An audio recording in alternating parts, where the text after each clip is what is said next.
والد کی وفات کے بعد گھر کے کرائے کا حکم۔ اگر کسی کے والد کے نام پر گھر ہو اور والد فوت ہو جائیں اور اس سے کرایہ آتا ہو جو گھر والے استعمال کرتے ہوں، تو کیا اب وہ کرایہ بھی وراثت کا حصہ ہوگا؟ وراثت کی طرح تقسیم ہوگا یا پہلے کی طرح گھر والے استعمال کر سکتے ہیں؟ سعدان صاحب کراچی سے۔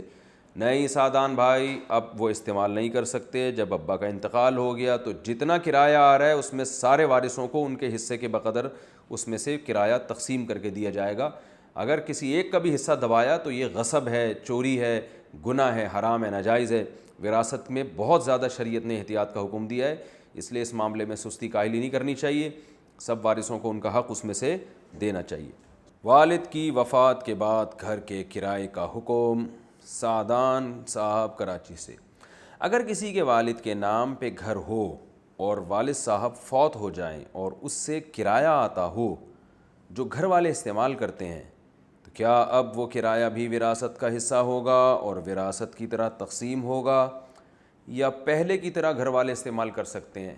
جی نہیں، پہلے کی طرح استعمال نہیں کر سکتے، اب اس میں وراثت جاری ہوگی، اور وراثت کی تقسیم کا اللہ اس کے رسول صلی اللہ علیہ وسلم نے بہت تاکید سے حکم دیا، قرآن کی کئی آیتیں ہیں اس پر۔ تو اس میں وارثوں کو چاہیے اللہ کا خوف کریں، اللہ سے ڈریں اور اس وراثت کو اب وارثوں میں تقسیم کریں۔ خاص طور پہ اگر کوئی نابالغ بچہ ہے تو اس کے پیسے کھانا تو بہت بڑا گناہ ہے، تو اب اس کو سب کو جو ہے نا تقسیم کریں جیسے اللہ اس کے رسول نے حکم دیا ہے۔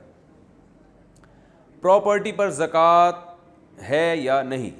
اگر کسی کے پاس ایک یا ایک سے زائد رہائشی پلاٹ ہوں جو کہ اس نے منافع پر بیچنے کی نیت سے نہیں خریدے بلکہ سیونگ کے طور پہ خریدے ہیں، تو کیا ایسی پراپرٹی پر زکوٰۃ فرض ہے؟ اگر ہے تو کیا قیمت خرید پر ہوگی یا مارکیٹ ویلیو پر ہوگی؟ اشعر زبیر صاحب جدہ سے۔ جناب، سیونگ کے طور پر کسی نے پراپرٹی خریدی ہے تو دل میں اگر یہ نیت ہے کہ میں اسے بیچوں گا ہی نہیں، تو ظاہر ہے ایسا تو نہیں ہوتا نا۔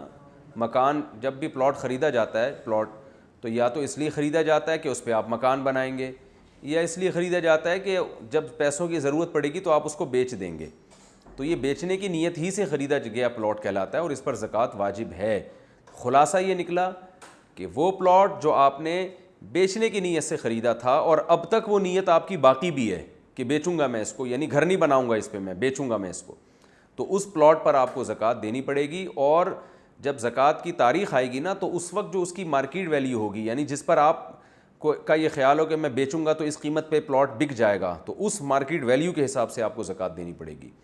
ہاں، اگر آپ نے پلاٹ سیونگ کے لیے اس طور پہ خریدا کہ میں اپنے لیے نہیں بلکہ میں ایک بچوں کے لیے ایک چیز انویسٹ کر رہا ہوں تاکہ کل کلاں کو اللہ نہ کرے مر جاتا ہوں، اللہ نہ کرے کیوں، وہ تو اللہ کرے گا، سب نہیں مرنا ہے، تو مر جاتا ہوں تو یہ بچوں کے کام آئے گا، تو پھر ایسی صورت میں آپ پہ زکوٰۃ واجب نہیں ہے۔ تو پلاٹ پہ، پراپرٹی پہ زکوٰۃ اس صورت میں واجب ہوتی ہے کہ بیچنے کی نیت سے خریدا جائے اور وہ نیت تاحال باقی ہو۔ اگر نیت چینج ہو گئی تو بھی زکوٰۃ ساقط ہو گئی، چاہے بعد میں بیچ ہی کیوں نہ دیں اس کو۔